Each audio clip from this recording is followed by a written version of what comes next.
एक सुंदर, शांत और हरे भरे गांव का नाम था सिकंदरपुर। गांव वाले रोज अपने अपने काम में लगे रहते थे। कोई खेत में, कोई पशुओं के साथ, तो कोई घर के कामों में। इसी गांव में एक बुजुर्ग महिला रहती थी, लक्ष्मी दादी।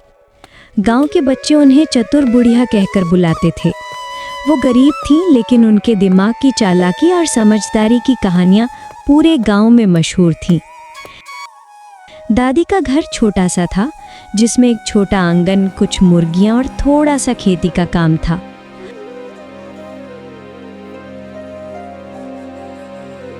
वो घर पर बैठकर बच्चों को कहानियां सुनाया करती थी और सबका दिल जीत लेती थी।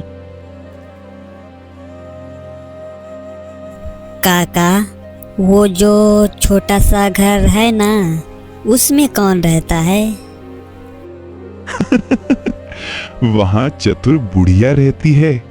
बुढ़िया है, पर दिमाग इतना तेज कि गांव वाले भी उससे डरते हैं। सच में काका, वो जादू जानती है क्या? जादू से भी ज्यादा खतरनाक अक्ल जानती है। अच्छा, तो ऐसी बात है। गांव के दूसरे छोर पर 3 लालची लोग रहते थे, गोपाल, भोला और हरिया। गोपाल चालाक था, भोला ताकतवर लेकिन दिमाग से हल्का, और हरिया डरपोक लेकिन लालच में तेज। ये तीनों अक्सर गांव वालों को फंसाकर फायदा उठाते थे। इस गांव में बस 3 लोग सबसे तेज दिमाग वाले हैं, हम। और सबसे तेज लालच वाले भी। हाँ, और सबसे ताकतवर भी। अबे चुप कर, ये बात किसी को मत बता देना। एक दिन गांव में अफवाह फैल गई कि दादी के पुराने घर के पास कोई खजाना दबा हुआ है। खबर जंगल की आग की तरह फैल गई।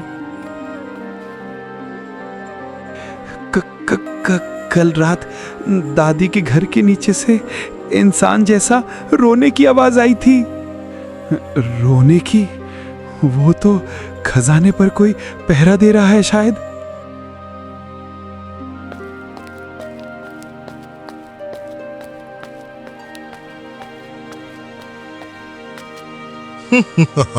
डरपोक हो तुम सब।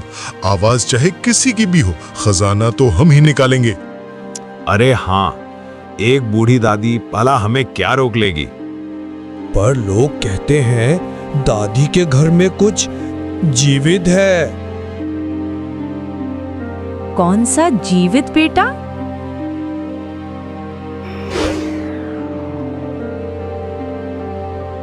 इसके बाद दादी मुस्कुराकर धीरे से अपने घर की ओर चली जाती है।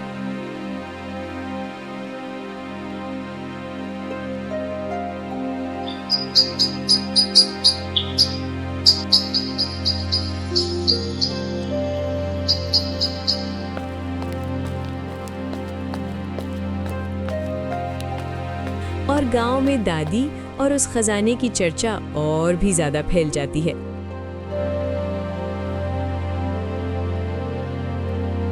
तीनों लालची दोस्त अब पूरी तरह प्लान बनाने में लग जाते हैं। अगर दादी का घर हम कब्जे में ले लें तो खजाना हमारा। हाँ हाँ, चलो दादी को डराते हैं। और आज ही चलते हैं। तीनों लालची लोग खजाने के लोभ में फौरन दादी के घर की ओर चले गए।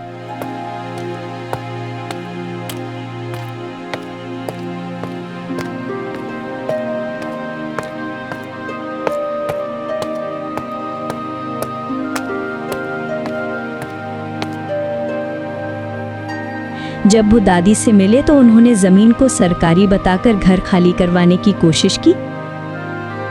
दादी, आपका घर सरकारी जमीन पर है, समझी? खाली करो। अरे, ये खबर किस भूत ने फूंक दी तुम्हारे कान में? कागज दिखाओ, नहीं तो अभी तुम्हारा घर गिरा देंगे। दादी तुरंत समझ गईं कि ये लोग कुछ गलत इरादे से आए हैं। ओहो, तो खजाने की खुशबू सूंघ कर आए हो तुम लोग। खजाना? कौन सा खजाना? जैसे नहीं जानते हो, है ना? उन्होंने सीधे जवाब देने के बजाय अपनी चतुराई से उन्हें एक जाल में फंसाने का फैसला किया। जमीन खाली करवाने से पहले मेरी एक छोटी सी इच्छा है। क्या? जल्दी बोलो। उन्होंने तीनों को बताया कि उनके पास 3 जादुई मिट्टी की हांडियां हैं और जो उन्हें खोज लेगा उसे आधा खजाना दिया जाएगा। मेरी 3 जादुई हांडियां हैं, जो इन्हें ढूंढ ले उसे आधा खजाना मिलेगा। खजाना? खजाना? कौन सा खजाना? लेकिन रास्ता आसान नहीं होगा। तीनों लालच में फंस गए और दादी के दिए टास्क पूरे करने निकल पड़े।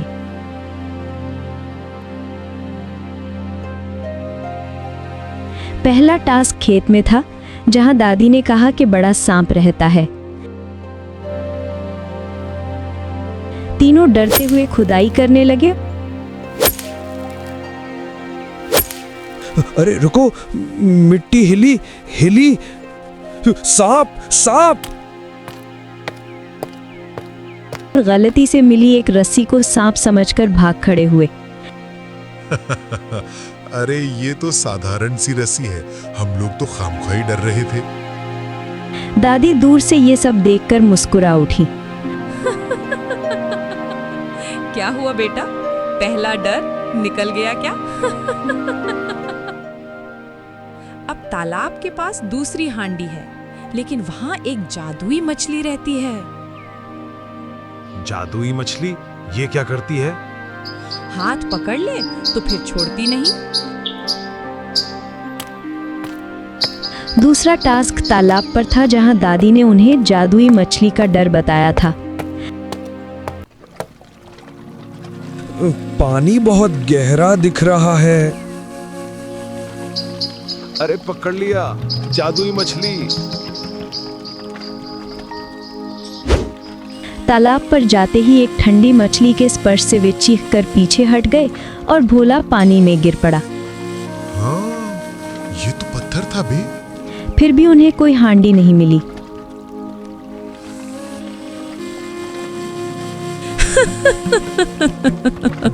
अरे वाह, दूसरा डर भी निकल लिया। तीसरा टास्क दादी के घर में था, जहां उन्होंने कहा था कि एक पालतू राक्षस है। तीसरी हांडी मेरे घर के अंदर है, लेकिन वहां मेरा पालतू राक्षस रहता है। इस बार तो दादी ने जरूर कोई चाल रखी है। अंधेरे कमरे में घुसते ही एक बिल्ली के म्याऊं की आवाज ने तीनों को डरा दिया और वे एक दूसरे पर गिर पड़े। ये तो बिल्ली थी।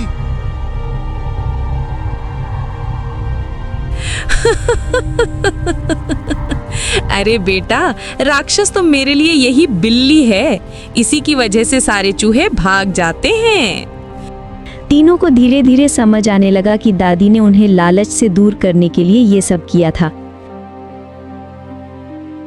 दादी ने उन्हें घर के बाहर बुलाया और बताया, बेटा, तुम लोग लालच में गलत काम करने आए थे। चाहती तो गांव वालों को बताकर सजा दिलवा देती, पर मेरा मकसद है कि तुम लोग सुधर जाओ। तीनों को अपनी गलती का एहसास हुआ और उन्होंने दादी से माफी मांगी। दादी, हमसे बहुत बड़ी गलती हुई है, हमें माफ कर दो। माफी तभी मिलेगी जब तुम गांव वालों की मदद करोगे। दादी, हम तीनों ये वादा करते हैं कि आज से हम गांव वालों की मदद के लिए ही जिएंगे। दादी ने उन्हें माफी तभी दी जब तीनों ने गांव वालों की मदद करने का वादा किया। अगले कई दिनों तक वे लोग मेहनत से गांव की सेवा करते रहे। किसी का टूटा छप्पर ठीक किया, किसी के खेत में काम किया, किसी बुजुर्ग के लिए पानी लाए। धीरे धीरे तीनों लालची लोग गांव के सबसे मददगार लोगों में बदल गए। कुछ दिन बाद वे दादी के पास आए और उन्हें धन्यवाद दिया। दादी, आपने हमें मूर्ख नहीं बनाया, आपने हमें सुधारा है। धन्यवाद दादी, हम अब अच्छे इंसान बनेंगे। हाँ, और कभी लालच नहीं करेंगे। दादी ने उन्हें 3 असली हांडियां दी, एक में दाल, एक में चावल और एक में गुड़। मेहनत और ईमानदारी का असली खजाना यही है, खाना, शांति और सम्मान।